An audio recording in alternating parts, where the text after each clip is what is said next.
अस्सलाम वालेकुम नाज़रीन। ड्रामा सीरियल जफ़ा की आने वाली एपिसोड में आप देख रहे थे अंजलि और नुमैर जो एक साथ अब बहुत ज्यादा खुश हैं। नुमैर माँ भी इसीलिए नुमैर की बहन के पास गई है ताकि अंजलीब और नुमैर एक साथ ज्यादा से ज्यादा वक्त गुजार सकें और एक दूसरे को समझ सकें। वो जाते हुए अंजलीब को भी यही समझाती है कि अब ये घर और उसका बेटा उसकी जिम्मेदारी है, इसलिए उसे दोनों का ही ख्याल रखना है। अंजलीब जो कि अपनी जिम्मेदारी बहुत अच्छे से जानती है, इसलिए वो डॉक्टर नुमैर को सुबह होते ही उठाती है और उसे कहती है कि आपने हॉस्पिटल नहीं जाना, मैं आपके लिए नाश्ता लेकर आई हूँ। ये बात जब अंजलीब करके जाने ही लगती है तो डॉक्टर नुमैर अंजलीब का हाथ पकड़ लेता है और उसे कहता है कि आज मेरा हॉस्पिटल जाने का कोई मूड नहीं और मुझे तो लगता है कि आप मुझे हॉस्पिटल जाना ही छोड़ देना चाहिए। वैसे भी अम्मी घर पर नहीं, तुम अकेले कैसे रहोगी? अगर मैं हॉस्पिटल जाऊंगा तो मुझे तुम्हारी फिक्र रहेगी। तब अंजलि मुझसे कहती है कि वो बच्ची नहीं है, वो अपना ख्याल रख सकती है, इसलिए उसे बिल्कुल भी फिक्र करने की जरूरत नहीं। तब डॉक्टर नुमैर उसे कहता है कि मुझे लगता है कि आप मुझे तुम्हारा भी एडमिशन करवा देना चाहिए ताकि तुम सारा दिन घर में बोर होने की बजाय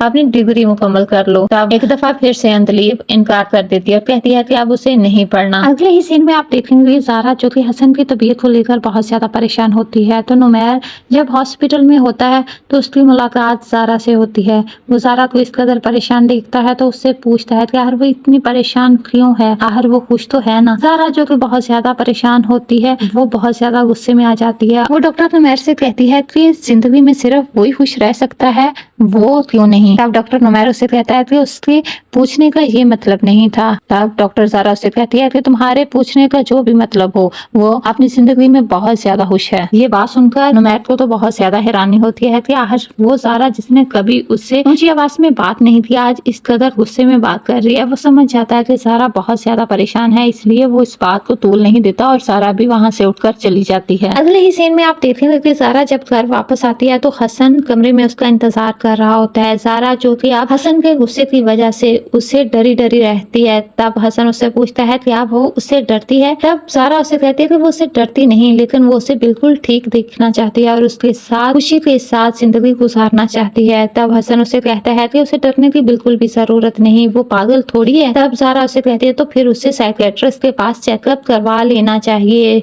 तब जो कि हसन बहुत ज्यादा गुस्से में आ जाता है और ज़ारा से कहता है कि उसका इलाज किसी भी साइकियाट्रिस्ट के पास नहीं। ये बात ज़ारा को मजीद डरा देती है। हसन जो कि बहुत ज्यादा गुस्से में रोना शुरू कर देता है कि वो उसे पागल ना समझे, वो कभी भी उसे तकलीफ नहीं पहुंचाएगा, इसलिए उसे डर कर रहने की बिल्कुल भी जरूरत नहीं और उसे छोड़कर ना जाए। तब ज़ारा उसे कहती है कि वो उसे कभी भी छोड़कर नहीं जाएगी। अगले ही सीन में आप देखेंगे कि ज़ारा की माँ जो बहाने बहाने से उसे मिलने आती है और उसे फोन कॉल करके उसका हाल पूछती है, क्योंकि उसे पता है कि हसन जैसे पागल इंसान से किसी भी चीज की तवक्को की जा सकती है। वो ज़ारा को भी समझाती है कि उसे बहुत एहतियात के साथ मोहतात रहना होगा, क्योंकि हसन जैसा पागल इंसान कुछ भी कर सकता है। अपनी माँ की ये बातें सुनकर ज़ारा और ज्यादा डर जाती है। वो अपनी माँ को कहती है कि ऐसी कोई भी बात नहीं मम्मा, हसन पागल नहीं है, बस वो थोड़ा गुस्से का तेज है। अब ज़ारा की माँ उससे कहती है कि चाहे जो कुछ भी हो, गुस्से का तेज इंसान इस तरह का वहशी नहीं होता जिस तरह उसने तुम्हारे साथ किया,